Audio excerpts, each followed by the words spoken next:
Hello friends, welcome back to the channel. Last lecture में हमने real account से related rule सीखा था। आज उससे एक स्टेप आगे बढ़ते हैं। आज डिस्कस करते हैं रूल ऑफ नॉमिनल अकाउंट। ये लास्ट रूल है related to rules of debit and credit of accountancy. तो रूल ऑफ नॉमिनल अकाउंट क्या कहता है? तो डेबिट एक्सपेंस एंड लॉस, इसका मतलब ये है कि अगर बिजनेस में कोई भी एक्सपेंस हो रहा है या तो कहीं पे लॉस जा रहा है आपको, तो वो सिचुएशन में आप उसको क्या करोगे? Debit. Credit income and gain, अगर मान लो कहीं से आपको कोई इनकम हो रही है या तो गेन हो रहा है, तो वो सिचुएशन में आपको ये अकाउंट क्या कर देना है? क्रेडिट। पता चला?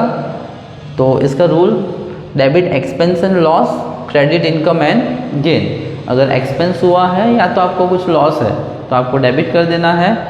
अगर आपको कोई इनकम हो रही है या तो फिर गेन हो रहा है, तो वो सिचुएशन में आप उसको क्या करोगे?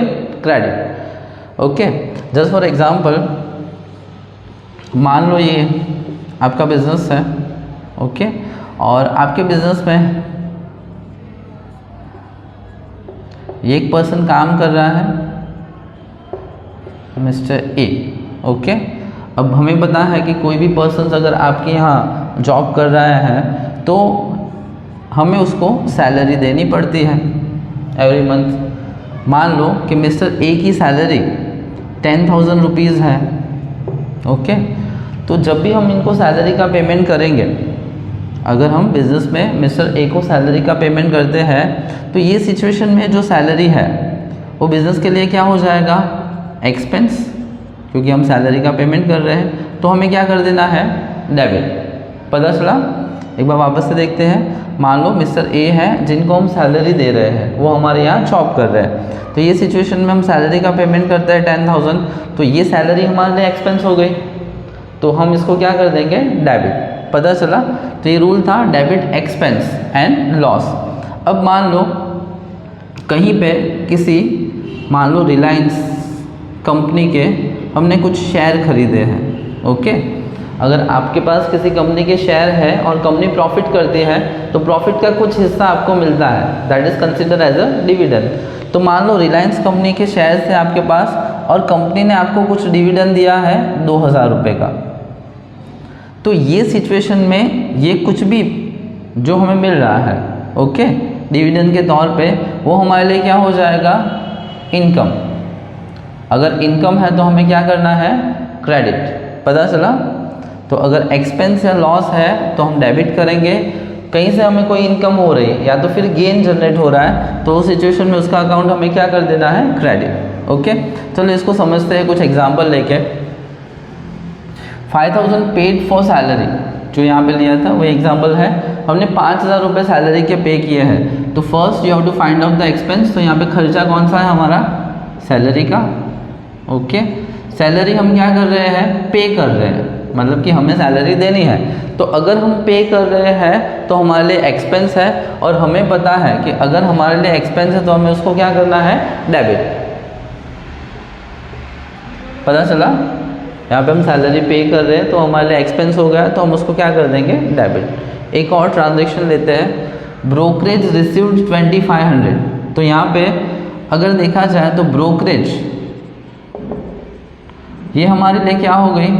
इनकम हो गई, क्योंकि यहाँ पे इन्होंने बोला है कि ब्रोकरेज हमें क्या हो रहा है? रिसीव हो रहा है, मतलब कि ब्रोकरेज के पैसे हमारे बिजनेस को मिल रहे हैं। तो हमें पता है कि अगर कोई इनकम होती है तो हमें उसको क्या करना है? क्रेडिट। तो यहाँ पे जो ब्रोकरेज रिसीव्ड है वो हम क्या कर देंगे? क्रेडिट। पता चला?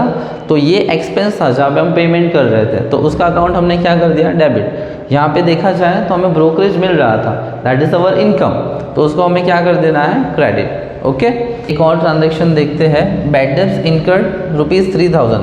तो यहाँ पे बैड डेब्ट्स ये हमारे लिए एक्सपेंस है। बैड डेब्ट का मतलब होता है कि हमने किसी को कोई सामान क्रेडिट पे सेल किया है और वो हमें पैसे वापस नहीं कर रहा है, तो ये सिचुएशन में जो हमें लॉस होगा that is called bad debts. तो बैड डेब्ट्स हमारे लिए क्या है? लॉस है, और हमें पता है कि एक्सपेंस होता है या तो फिर लॉस होता है, तो हमें उसका अकाउंट क्या करना है? डेबिट। ओके, तो यहाँ पे जो बैड डेब्ट्स है वो हमारे लिए लॉस है, तो उसका अकाउंट हम क्या कर देंगे, डेबिट। एक और ट्रांजेक्शन लेते हैं, इंटरेस्ट रिसीव 2200। तो यहाँ पे देखा जाए तो इंटरेस्ट ये हमारे लिए इनकम है, क्योंकि इंटरेस्ट यहाँ पे हमें मिला है। ओके, तो जो इंटरेस्ट की अमाउंट है हमें रिसीव हो रही है, और हमें पता है कि अगर कोई इनकम है या तो फिर कोई गेन है तो उसका अकाउंट हमें क्या कर देना है, क्रेडिट। पता चला?